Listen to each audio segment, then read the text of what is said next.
Ulu Cami'nin banisi, Nibolu'nun cengaveri.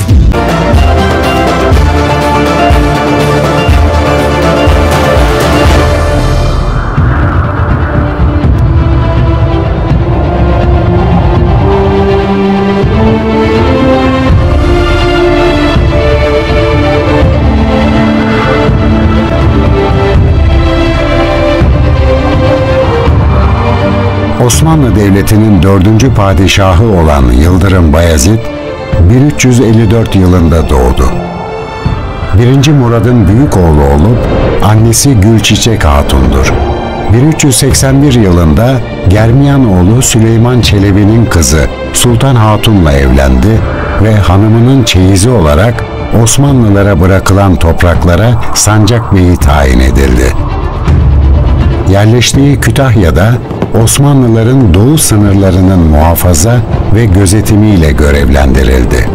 1386'da babasının Karamanoğlu Alaaddin Bey'e karşı giriştiği sefere katıldı.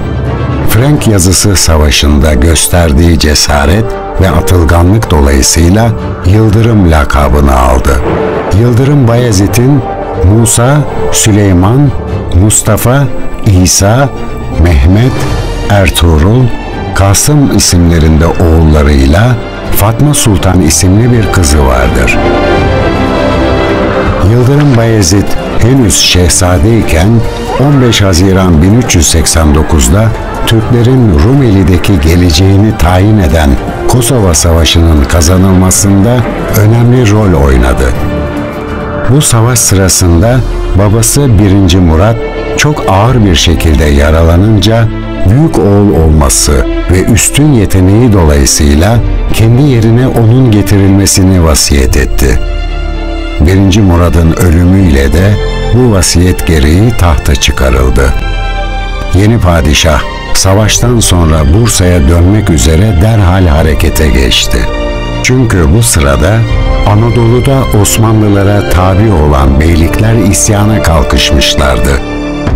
Vakit kaybetmeden Anadolu'ya geçen Sultan Bayezid, 1389-1390 kışında Alaşehir'i zapt etti.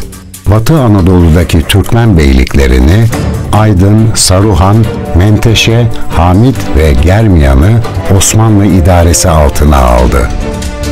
Bayezid daha sonra dikkatini batıya çevirdi ve burada hakimiyetini sağlamlaştırmaya çalıştı. Kosova Savaşı'ndan sonra Bizans üzerindeki kontrolü oldukça artmıştı. Bayezid ayrıca 7 yıldır abluka altında tuttuğu İstanbul'u 1394 ilkbaharında yeniden sıkı bir kuşatma altına aldı. 1395'te ise Macaristan üzerine hücuma geçti. Bayezid'in bu ani ve süratli fetihleri, Macarlar ve Venediklilerin bir ittifak kurarak Osmanlılara karşı yeni bir Haçlı Seferi başlatmalarına yol açtı.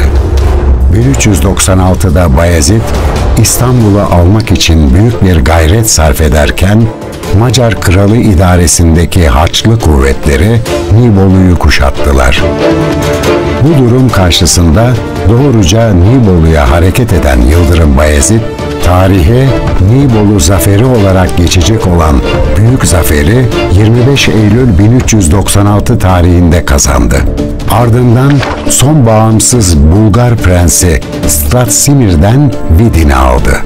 Artık Balkanlar ve İstanbul'un kaderi tamamıyla Bayezid'in elindeydi. Bizans İmparatoru Manuel, İstanbul'da bir Türk mahallesi kurulması, cami yapılması ve bir kadı yerleştirilmesi teklifini kabul etmek zorunda kaldı. Bu arada Anadolu'da devam eden fetihlere Konya ve Karaman topraklarıyla Canik bölgesi de katıldı. Yıldırım Bayezid'in İstanbul kuşatmasına iyice hız verildiği ve şehrin düşmesinin an meselesi olduğu bir sırada doğuda Timur tehlikesi baş gösterdi. Timur'la Bayezid 28 Temmuz 1402'de Ankara yakınında Çubuk Ovası'nda karşı karşıya geldiler. Ankara Savaşı olarak tarihe geçen bu savaşta Yıldırım Bayezid yenildi ve esir düştü. Bir süre sonra da esaret altında 8 Mart 1403'te Akşehir'de vefat etti. Timur darbesiyle Osmanlı Devleti Anadolu'da hemen hemen 1. Murat devri başlarındaki sınırlarına çekilmiştir.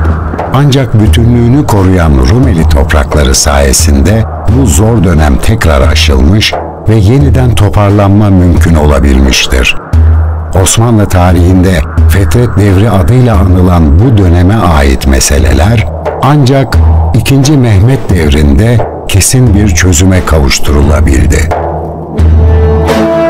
Yıldırım Bayezid, Anadolu ve Rumeli'de merkezi bir devlet kurma gayesini benimsemişti.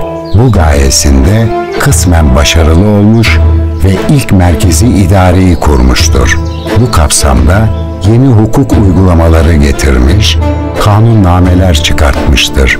Onun zamanında Tuna'dan Fırat'a kadar merkezi bir devlet sistemi başarıyla uygulanmış, böylece Osmanlı Devleti Batı Avrupa'dan Orta Asya'ya, Mısır'dan Altın Orda sahasına kadar uzanan bölgede milletler arası siyasetin başlıca odak noktasını oluşturmuştur.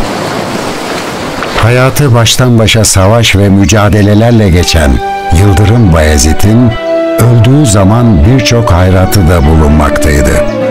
Bursa'da zaviye, medrese, imaret, han, köprü, darüşşifa yaptırmış, muhteşem Ulu Camii'yi de 1400 yılında o inşa ettirmiştir.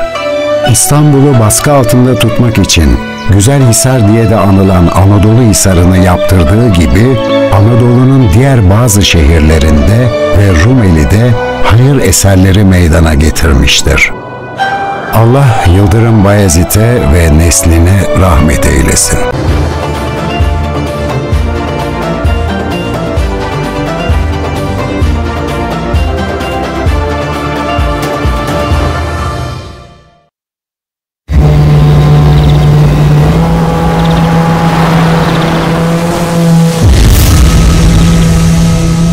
Allah'ın rahmet ve inayeti, Peygamberimizin şefaati, Murad-ı Hüdavendigar ve Gülçiçek Hatun'un oğlu, Çelebi Sultan Mehmet Han'ın babası, Padişahımız, Efendimiz Yıldırım Beyazıt Han'ın üzerine olsun.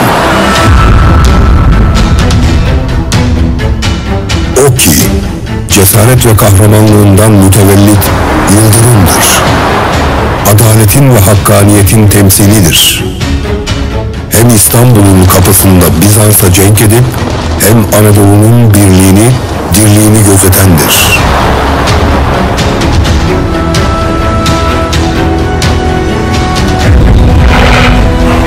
O ki Nibolu'daki atılganlığıyla Yıldırım'dır. Onun sayesindedir ki Devlet-i Ali Osmani Toroslardan Tuna'ya mamur olmuştur.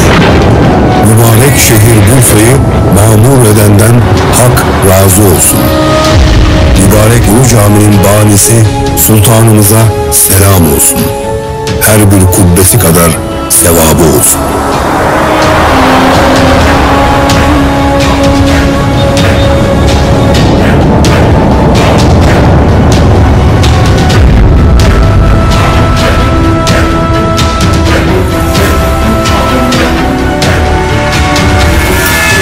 Yıldırım Beyazıt Türbesi, Ulu Camii'nin banisi, Nibolu'nun cengaveri.